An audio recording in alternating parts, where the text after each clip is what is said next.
Hi everyone, welcome to my channel learning with Prachi. आज हम पढ़ेंगे क्लास 12th फिजिकल एजुकेशन की unit 3 that is yoga as preventive measures for lifestyle diseases, यानी कैसे योगा के थ्रू हम बहुत सारे लाइफस्टाइल डिसीजेस को ठीक कर सकते हैं।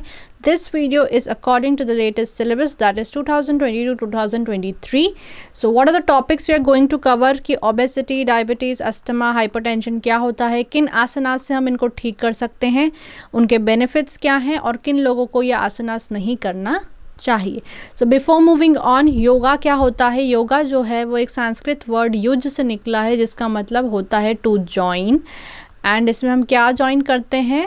अपनी आत्मा को परमात्मा के साथ जॉइन करते हैं। It is a union of आत्मा विद परमात्मा, जिसको योगा कहा गया है।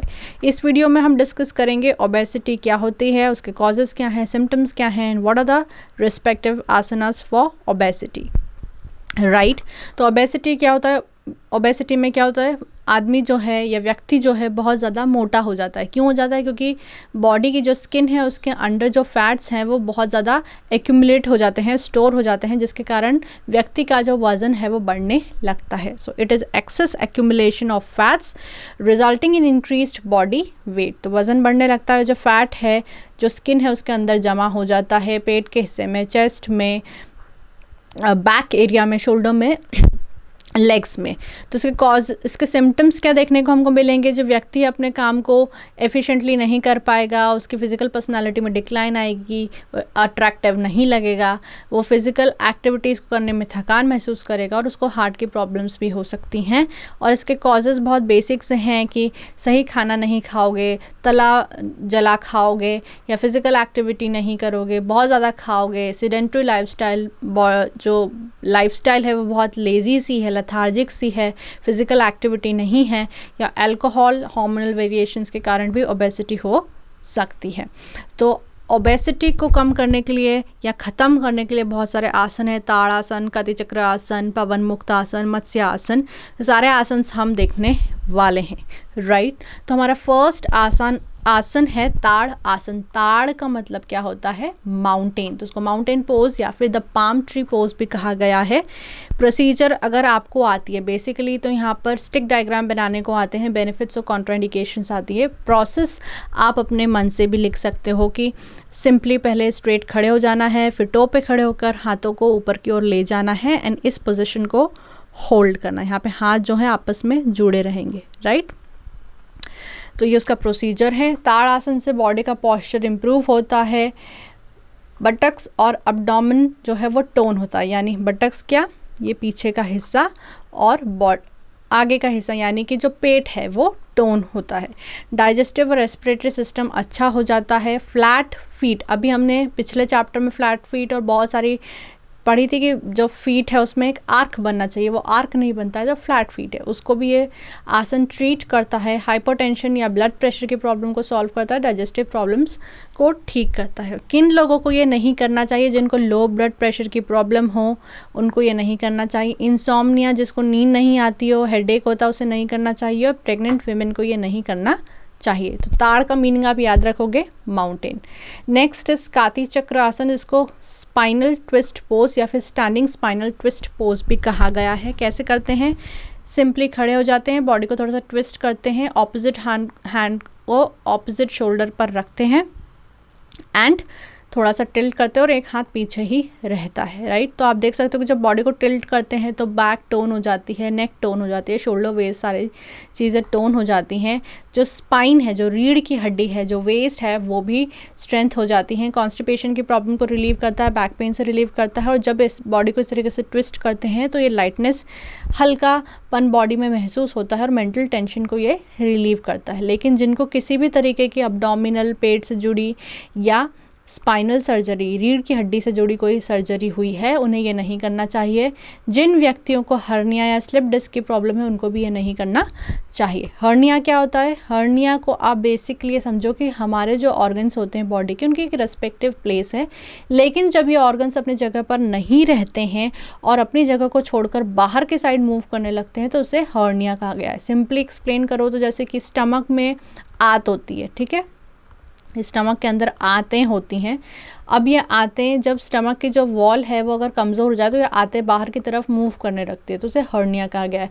जिस व्यक्ति को भी हर्निया की प्रॉब्लम होती है उसे बहुत सारे ये योगा पोजेस नहीं करने चाहिए, टर्निंग, ट्विस्टिंग और हैवी वेट उठाने के लिए मना किया जाता है। और स्लिप डिस्क क्या होती है, हमारी जो रीढ़ की हड्डी होती है उसमें डिस्क होती है, राइट। ये डिस्क क्या करती है, शॉक को अब्जॉर्ब करती है, फ्लेक्सिबिलिटी प्रोवाइड करती है, तो जान होती है हमारी स्लिप डिस्क की। लेकिन ये डिस्क जब ख़राब होने लगती है किसी भी तरीके से तो उसे स्लिप डिस्क कहा जाता है। अपनी जगह से अगर हटने लगती है तो उसे स्लिप डिस्क कहा जाता है। तो जिनको हर्निया, स्लिप डिस्क की प्रॉब्लम हो उन्हें ये नहीं करना चाहिए और प्रेग्नेंट लेडीज़ को नहीं करना चाहिए। नेक्स्ट इज पवन मुक्त आसन। पवन का मतलब होता है हवा, विंड, और मुक्त का मतलब है रिलीज कर देना। तो पवन मीन्स विंड एंड मुक्त मीन्स रिलीज। कैसे करोगे, लेट जाओगे, फिर पैरों को ऊपर लाके अपने चेहरे तक लाओगे, हाथों को उस पर लॉक करोगे, राइट। तो ये पवन मुक्त आसन हो जाएगा। अब ये क्या करता है, आप देख सकते हो कि बैक पे ज़ोर है, अब्डोमिनल मसल्स पे ज़ोर है, तो उनकी मसल्स को ये स्ट्रेंथ करता है। हाथों पैरों की जो मसल्स हैं उनको स्ट्रॉन्ग करता है, डाइजेशन अच्छा करता है, एसिडिटी की प्रॉब्लम को सॉल्व करता है, ब्लड सर्कुलेशन अच्छा हो जाता है, टेंशन को रिलीज़ करता है। लोअर बैक की जो भी आसन आप करोगे, अगर आपको उसकी फ़ोटो याद है कि कैसे उसे करते हैं तो आपको पता है कि किन किन जगह पे ज़ोर आएगा। अब्डोमिनल एरिया पे जो ज़ोर आएगा, बैक पे ज़ोर आएगा, अगर हाथ पाँव पे ज़ोर आ रहा है तो रीढ़ की हड्डी पे ज़ोर आ रहा है तो आप जनरल लिख सकते हो कि ये क्या क्या करेगा। अब्डोमिनल मसल्स को टोन करेगा, बैक की मसल्स को टोन करेगा, गैस की प्रॉब्लम को सॉल्व करेगा, लेग्स एंड आर्म्स को टोन करेगा, राइट। इनर ऑर्गन्स जो होते हैं बॉडी के अंदर उनको भी ये रिलीफ पहुंचाता है और उनकी इफ़ेक्टिवनेस को, उनकी वर्किंग एफिशिएंसी को बढ़ाता है। किनको ये नहीं करना चाहिए, जिनको हाई ब्लड प्रेशर की प्रॉब्लम हो, हार्ट प्रॉब्लम हो, एसिडिटी की प्रॉब्लम हो, हर्निया, स्लिप डिस्क जो मैं आपको समझा चुकी हूँ क्या होता है उसकी प्रॉब्लम हो, बैक की प्रॉब्लम हो, तो उन्हें नहीं करना चाहिए। प्रेग्नेंट लेडीज़ को नहीं करना चाहिए, जिनको हर्निया पाइल्स की प्रॉब्लम हो उन्हें ये आसन नहीं करना चाहिए। नेक्स्ट इज मत्स्य आसन। मत्स्य यानी फिश, जैसे फिश पोज भी कहा जाता है। सिंपली लेट के बैक को ऊपर ले जाना है, सर को नीचे, हाथों को सीधे ले जाकर फिर पीछे की ओर रख लेना है।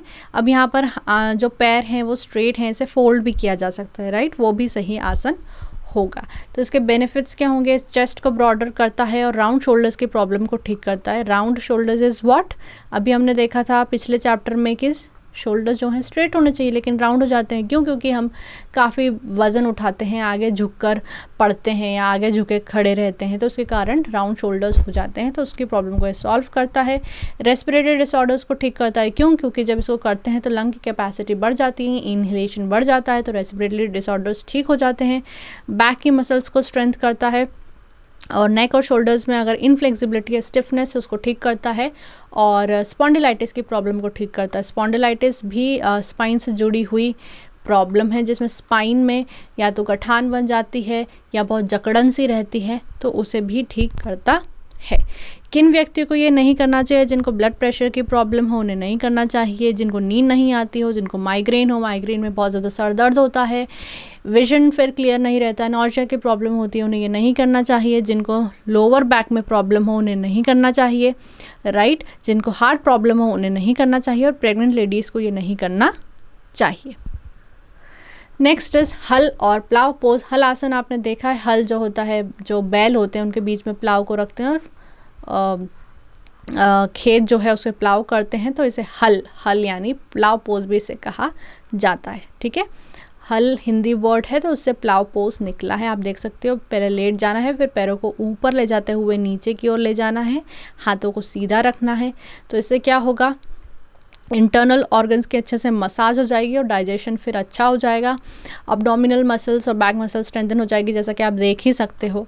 एंड पैंक्रियाज अच्छे से काम करने लगते हैं, क्योंकि पैंक्रियाज जो है वो इंसुलिन का प्रोडक्शन करते हैं, तो वो बूस्ट हो जाता है और लिवर का जो फंक्शनिंग है वो अच्छी हो जाती है। बैक की मसल स्ट्रांग हो जाती है। जिनको hernia, slip disc, high blood pressure की प्रॉब्लम हो उन्हें नहीं करना चाहिए, और जिनको बैक से जुड़ी कोई प्रॉब्लम हो या स्पाइन से जुड़ी हुई कोई प्रॉब्लम हो उन्हें नहीं करना चाहिए। नेक्स्ट इज पश्चिमोत्तन आसन। पश्चिम मीन्स वेस्ट, राइट, पश्चिम की ओर जाओ, पश्चिम मीन्स वेस्ट, और उत्तना मीन्स इंटेंस स्ट्रेच। जो इस तरीके से पहले बैठ जाना है, राइट, फिर बॉडी को आगे की ओर झुकाना है एंड हाथों को इस तरीके से फिर ले जाते हुए टो को टच करना है और जो चेहरा है उसको घुटनों पर टच होना चाहिए। इंटेंस स्ट्रेच इसे कहा गया है। दिखने में बहुत इजी है लेकिन करोगे तो सर को वहाँ तक लेके जा ही नहीं पाओगे, बिकॉज जिनकी फ्लेक्सिबिलिटी बहुत अच्छी होती है वही इस आसन को कर पाते हैं। तो यहाँ पे जो बॉडी में अब्डोमिनल एरिया में जो फैट होता है उसे कम करता है। जैसे कि हमने पढ़ा कि ओबेसिटी में होता क्या है कि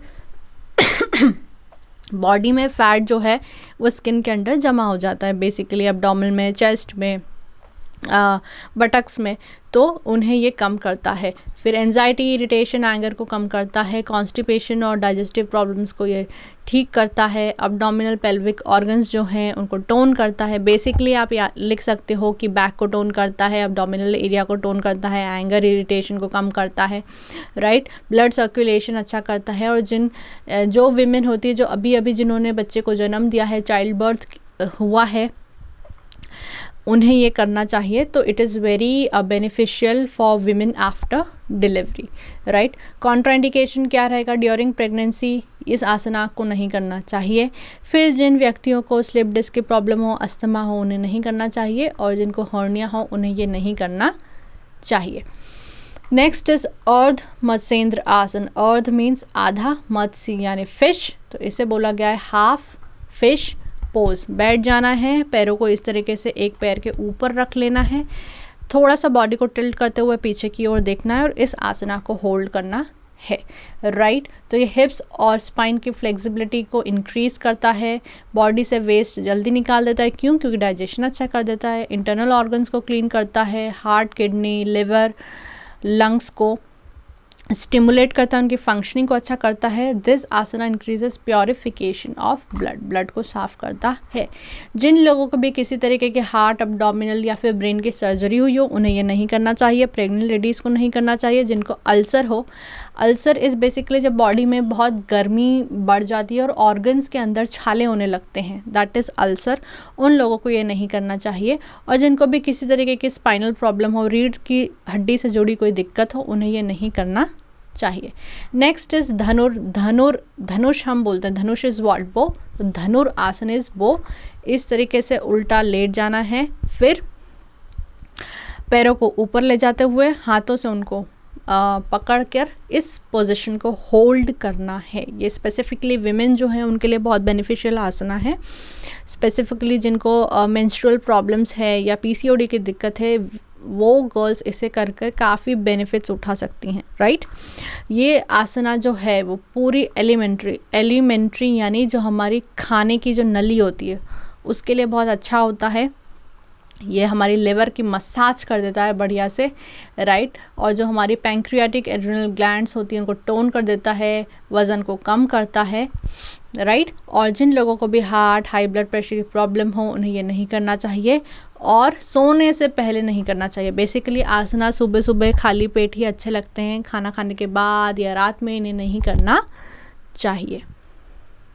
नेक्स्ट इज उष्ट्र आसन। उष्टा मीन्स कैमल, तो इसे कैमल पोज भी कहा गया है। पहले बैठ जाना है, फिर नी पर खड़े हो जाना है, फिर धीरे धीरे बॉडी को पीछे ले जाना है और हाथों को पैरों पर जोड़ देना है, जिसे कैमल पोज कहा गया है।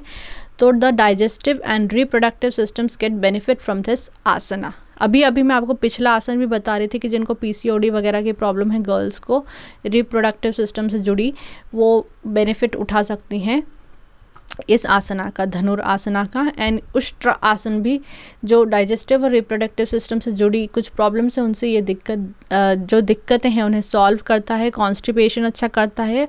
और क्योंकि स्टमक की जो इंटेस्टाइन है स्टमक्स के अंदर, उन्हें स्ट्रेच प्रोवाइड करता है, राइट। बैक एक, राउंड शोल्डर्स हमको पता है क्या होता है। और ड्रूपिंग यानी झुके हुए जो शोल्डर्स हैं उनसे ये आसना है जो मदद प्रोवाइड करता है इन प्रॉब्लम्स को सॉल्व करने में। थायराइड ग्लैंड को रेगुलेट करता है। थायराइड ग्लैंड जो है अच्छे से काम करने रखती हैं। हमको पता है कि थायराइड ग्लैंड अगर अच्छे से काम नहीं करे तो बहुत सारी दिक्कतें देखने को मिलती हैं, हार्मोनल प्रॉब्लम्स देखने को मिलती हैं। तो थायराइड ग्लैंड को रेगुलेट करता है। और जिनको अस्थमा है उन्हें ये नहीं करना चाहिए।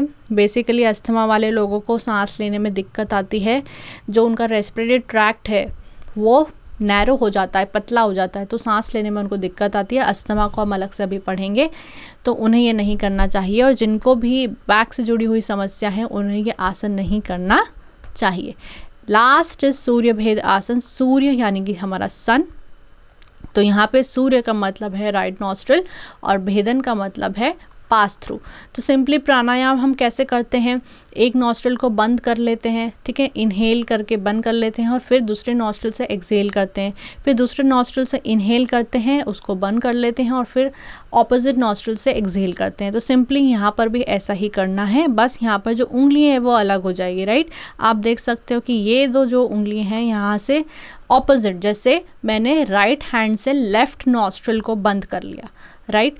तो मैंने राइट नॉस्ट्रिल से इनहेल किया, लेफ़्ट को बंद कर लिया, उसके बाद राइट को बंद कर लिया और लेफ़्ट से एक्सहेल किया, राइट। सिंपली ऐसे ही करना है। तो ये आपके नॉस्ट्रिल हो गए सपोज 1 और 2, ठीक है। तो मैंने राइट हैंड से लेफ़्ट नॉस्ट्रिल को बंद कर लिया, इसी से सांस ली, फिर इसको बंद कर दिया, इससे सांस निकाली, फिर इससे सांस ली, इसको बंद कर दिया और इससे सांस निकाली, राइट। सिंपली जो प्राणायाम का स्टेप है वही हमको यहाँ पर करना रहता है। अब ये किन्हें करना रहता है, जिनको हमेशा थकान सी महसूस होती है, डल और लथार्जिक महसूस होता है, और जो लोग ज़्यादा कम्युनिकेट नहीं करते, जो इंट्रोवर्ट होते हैं, राइट। तो उनके लिए सूर्य भेदन बताया गया है। डिप्रेशन एंजाइटी को कम करता है, एक्सट्रोवर्जन इंक्रीज़ करता है, यानी कि थोड़ा मिलना जुलना, लोगों से बात करना, कम्युनिकेशन करना, उसे बढ़ाता है। और इस प्राणायाम को उन्हें नहीं करना चाहिए जिनको किसी भी तरह के हार्ट इलनेस होती है। तो ये वीडियो में हमने डिस्कस करा कि ओबेसिटी क्या होती है, ओबेसिटी के कॉजेज सिम्टम्स क्या हैं, बहुत सारे आसनास हैं। ये सारे आसनास के आपको स्टिक डायग्राम हम प्रैक्टिस भी करेंगे, आपको पता भी होना चाहिए, एंड सारों की बेनिफिट्स और कॉन्ट्रा इंडिकेशन, राइट। तो अब मैं मिलती हूँ आपसे अगले वीडियो में बाकी के चैप्टर के साथ। Till then bye bye, like this video, subscribe to the channel.